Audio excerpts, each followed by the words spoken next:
or touch our hearts to shape a future bright. We keep on believing for the dreams we are fighting. Teachers touch the world to teach the life forever.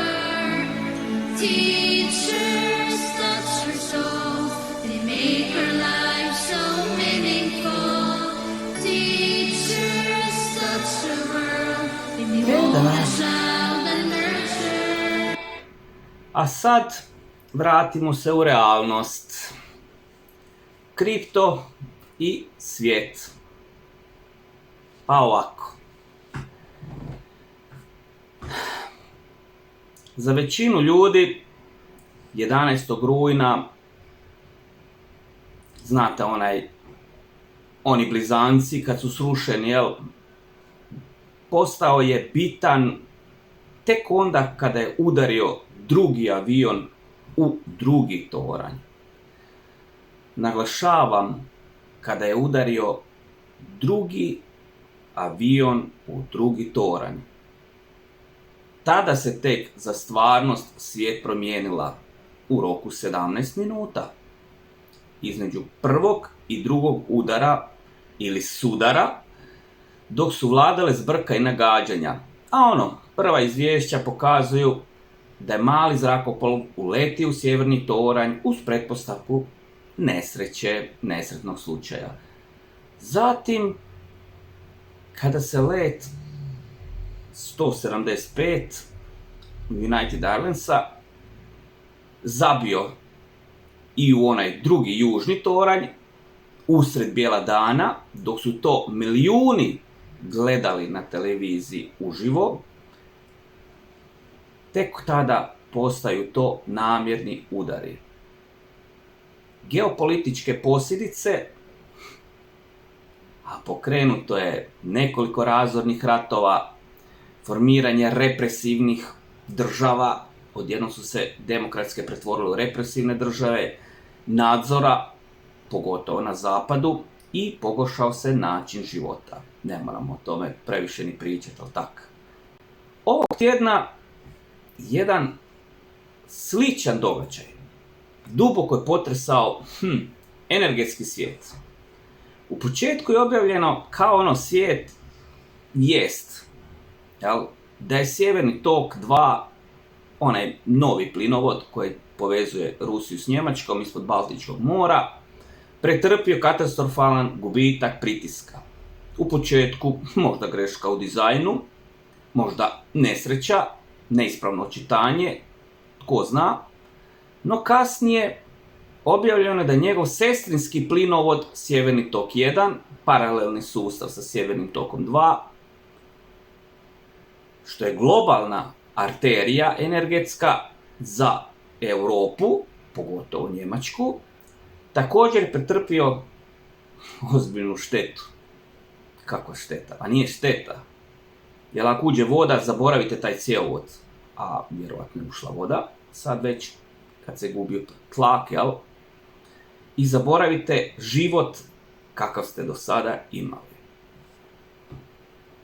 Kako grubo zvuči, jel ne?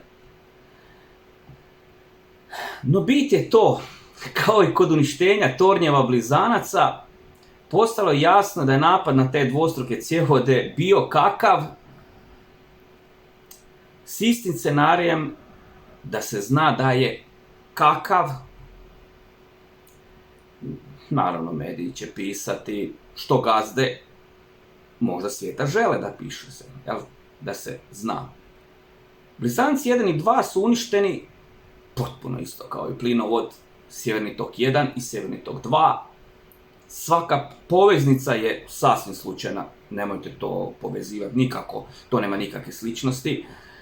Mada je slučajno ispalo da bi se pokazalo kakvom se akciji radi, Uglavnom, jasne su samo goleme implikacije, i ekonomske i humanitarne, naravno, tako to svijet gleda preko tog humanizma, pa moram to humanitarno naglasiti. slučajno se dogodilo baš sad. Eto, čista sreća. Jel' tako? Sve ide po savršenom planu, gantogramu, ovog ću reći rasporedu. No, kakve to veze ima s digitalnom imovinom i kriptom? Pa, onako, na kripto će ovo ipak imati utjecaj. A tek na svijet koji nestaje, da samo stvarno obrazovani znaju. Da, dosta razmišljanja o ovome, ali većina uopće ovako ne razmišlja i bolje nemojte razmišljati, super, dobro je, prekrasno je. Uživajmo dok može, dok ide. Jer ta svjesnost tog svijeta koji nas okružuje je da je najvažnija komponenta, ali za ostvarivanje bogatstva. A ko danas želi biti bogat na kraju krajeva, pa vidimo svi okolo. Jer ja sam neki onaki tip koji kažem, ako želiš, bit ćeš bogat. Samo ako želiš, ali moraš stvarno želiti da to uporno radiš, jel' tako? Naravno da puno imaju utjecaj tvoji prethodnici koji su te uputili i da li su ti išta omogućili. To tak ide. Nažalost, neki od nas kreću potpuno ispočetka, a šta se može, kakvi takvi roditelji, tako to ide. Uglavnom, bez te svjesnosti ne ide, ne može. Ako bi išlo, što vrijedi ako nisi uopće svjestan toga, jel' tako? Što poduzeti u ovom svemu što se sad dogodilo, jel? Pa upravo suprotno od onoga što vas mediji mase navode. Znate, ono ismijavanje kak je neko kupio WC papir, kak je neko kupio konzerve, kak je neko kupio ovo. A znate koje je to ulaganje? To je strašno ulaganje, znači zalihe su ulaganja. Jednostavno, znate kak je to osjećaj kad vi koristite konzervu koja je preko duplo više vrijedi sad. Da, naravno, inflacija 8%. Ali kad malo pogledate, nije to baš tako. Naravno, ko zna računat matematiku, ko nešto malo ima osnove, on će to jako brzo doći do zaključka. No dobro, pustimo sad to.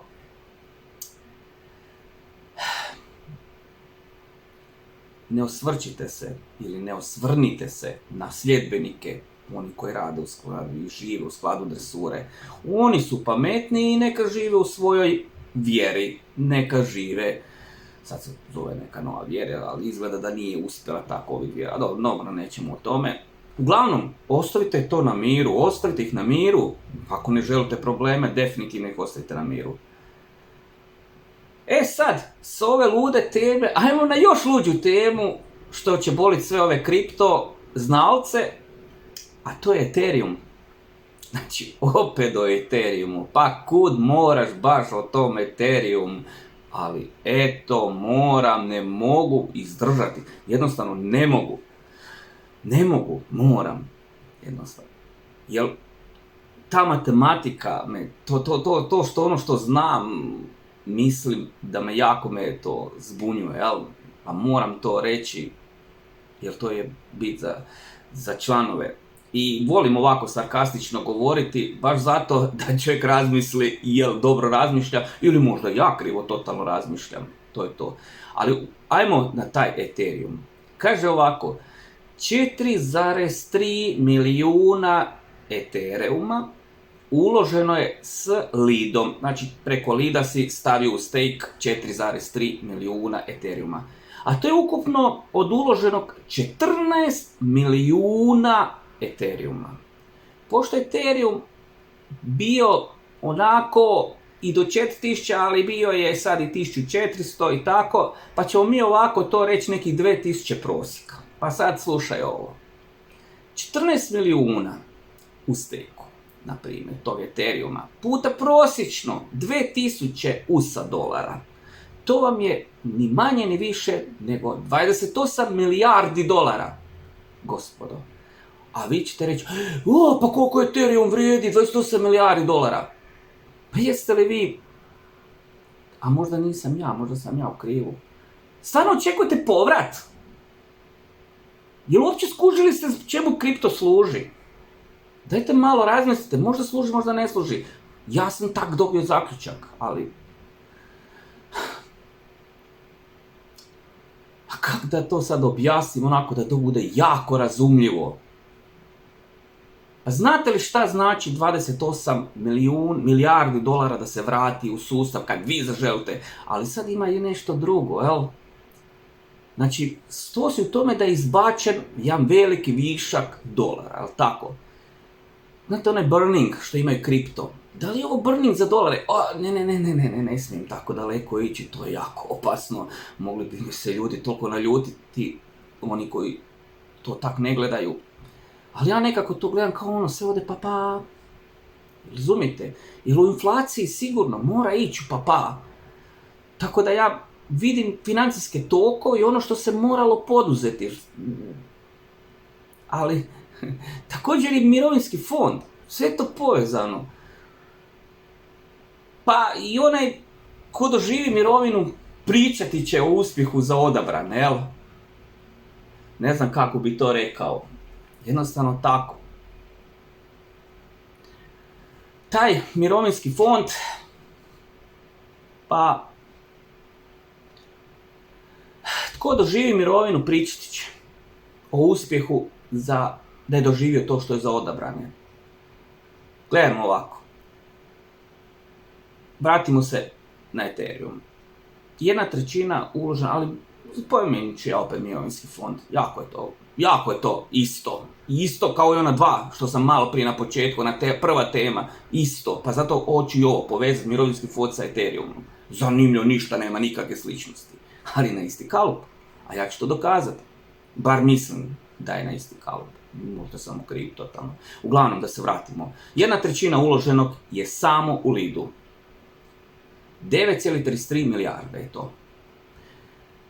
Sve kod jednog gazde. Dakle, vi ste dali svoj Ethereum, govorim za one koji su stekaju Ethereum, jer jako to govore, da je to budućnost, da je to važno. Vi ste dali mu Ethereum, s time, znači da ste mu dali sve ovlaštenja, pošto se Ethereum je na njegovom računu. Ali ovo je jako važno, ono, dali, ne posudili.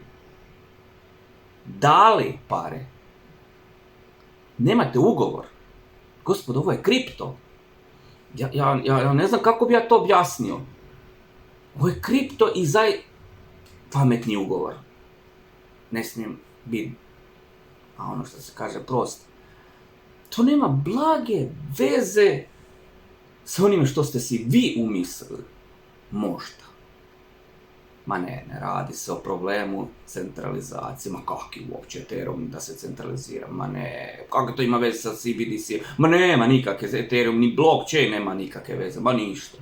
Ma uglavnom mogućnost forka od strane 3 vlasnika je očita, ili možda samo jednog kojemu ste vi dali svoj ETH, a imamo 3 kao skupine, a možda i jedan samo glavni.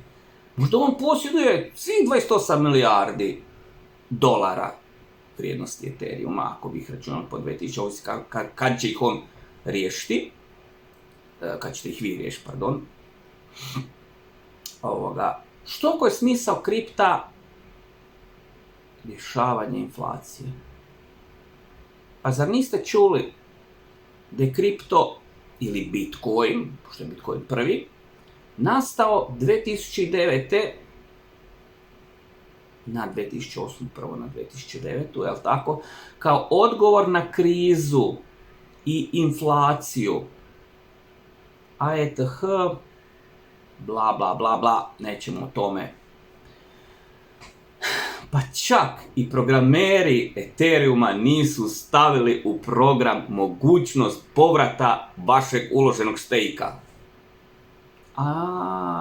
Sad govorim teške gluposti, jel tako?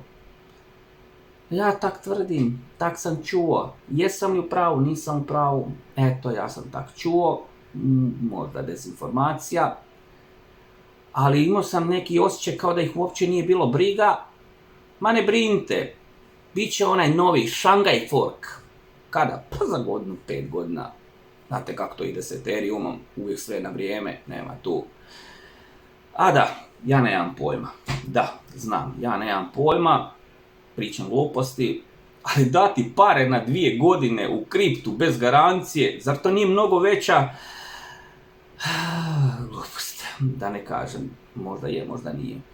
Gledajte, čak i Celsius, ja sam imao račun Celsius i znam točno o čem pričam, daje vam posudbu i posuđivao sam od Celsiusa itekak na vaš kripto. Znači i sam Celsius vam daje bar posudbu na vaš kripto koji ste vi stavili. Bar to. Pa je opet riknuo. I plano kao hepokocka. A narod daje milijarde, ma šta milijarde, bilijune daje u kriptu da spašavaju svijet od inflacije. A ne spašavaju od svijet od inflacije, to ja krivo, kakvi, nema veze sa inflacijom kriptoma, kakvi. To je teorija zavire, recimo, teorija, naravno. Slučajno je nastalo i 2008. na 2009. To je totalna slučajnost. Svaka slučajnost je slučajna, tu ne možemo to gledati, ali očekivati povrat, prije očekujte besplatnu injekciju i kartu za, progutat ću ovo što sam mislio reći. Što bi se dogodilo da se ta sredstva vrate u opticaj? Pa još ekstremno veća inflacija ili pad vrijednosti tog vašeg novca do mizerije, jel tako? Pa da vam ne otimaju taj novac, bio bi još veći kolaps. Ne veći, nego strašno veći kolaps. A vaših $100 do mirovine ne bi mogla, ma kakvu kutiju cigarete kupiti. Džabe 1% kamate. Do 1% kamate, šta 1%? Do 1% kamate. Znamo kolika je inflacija, naravno ona na papiru, držat ćemo se nje. No dobro, bit je da ETH više nije decentraliziran. Ne, ETH je decentraliziran, ma čak ni blockchain od Ethereum blockchain nije više decentraliziran. Kako je to moguće? Pa moguće, malo prouči decentralizaciju i centralizaciju. Da, naravno, opet, pojma nemam, ja to samo malo onako predajem u školu neke tam ludosti o tome, ali zaista nemam pojma, možda sam ja to sve zaista zamislio, ali mislim da ponešto znam o tokovima novca. Znate svjetske financije, a što je to? Pa to se ne uči u školi. Ti tokovi daju smisao o svim manjim tokovima. To je bit svega. Znači daju smisao o svim manjim tokovima jednostavno. Sve mora imati smisao. Da li su to opstanak na vlasti, rješavanje inflacije, meni je totalno nebitno. Važno je znati i pratiti te cikluse. To je važno. Znači, znati. Jel? I pokupiti pare. Da kako? Pa to je smisao. Tako. I da i prepoznati moguću prevaru, znači da se ne bi očite prevare da se ne bi nasadio, jel tako? Pa kako kaže jedna pjesma, pogledaj dom svoje anđele, vidjet ćeš čemer smrti jad, njihove duše su proklete. Neću dalje.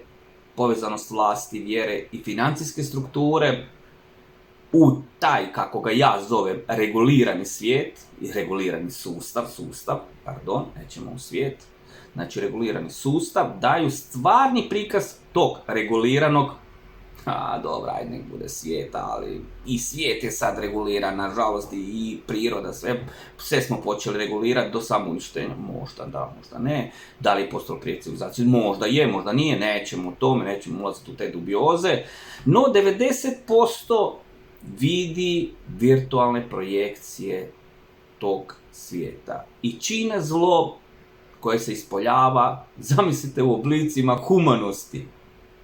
Što humanije, to više zla na svijetu. Kak je to zanimljivo. Nacije, vjere, granice, države, pa niti jedna životinja to ne vidi. Pa zar to niko se nije pitao kako to da životinja to ne može prepoznati? Pa ne možete ni vi to prepoznati, pa to je sve zašto? Pa zato što to ne postoji. To su jednostavno ljudski virtualni proizvodi u našem dresiranom umu. Znači mi smo stvorili neki svoj svijet da se branimo od onog drugog, ali u stvari nismo mi ti koji određujemo to, nego onoga kog smo mi postavili, to je koji se izborio da nas predstavlja, jel tak? Pa on nam i nameće kako ćemo mi biti nama, jel tak? Da. Bila bi ovo tu anarhija, jel da nema toga? Ha, sad, ima i dobra anarhija i loša anarhija. Svašta možemo gledati to. Uglavnom, zaključite sami. To, ja ne mogu u to ulaziti, znači, ali moj, kao nekaki, ajmo reći, savjet ili misao je da oslobodite misli od dresure, bar dok razmišljate. Da onako oslobodite se. Šta znači sloboda? Sloboda znači uostal se te sve što vidiš oko toga, nego misli onako kao čovjek da ništa ne postoji, nema države, nema nacije, nema ništa.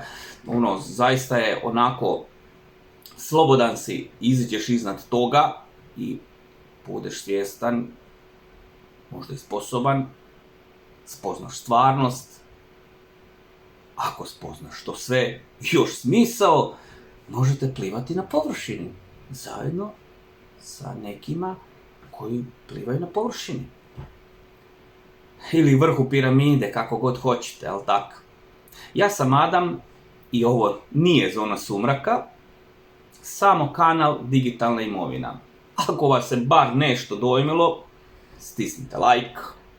Ako pak želite ući u klub i biti na dohvatu informacija, pridružite se, to kliknete i ulogom podržite održavanje ili održivost ovog kanala, kluba, najprije svega kluba, jer klub je smisao ovoga, koji vam omogućava možda i luksuz, možda, ili bar ono u što vjerujete da vam baš to treba. Naravno, to ovisi o vašoj potrebama i vašoj sposobnosti.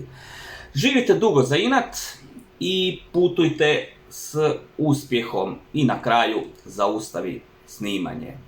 Pozdrav!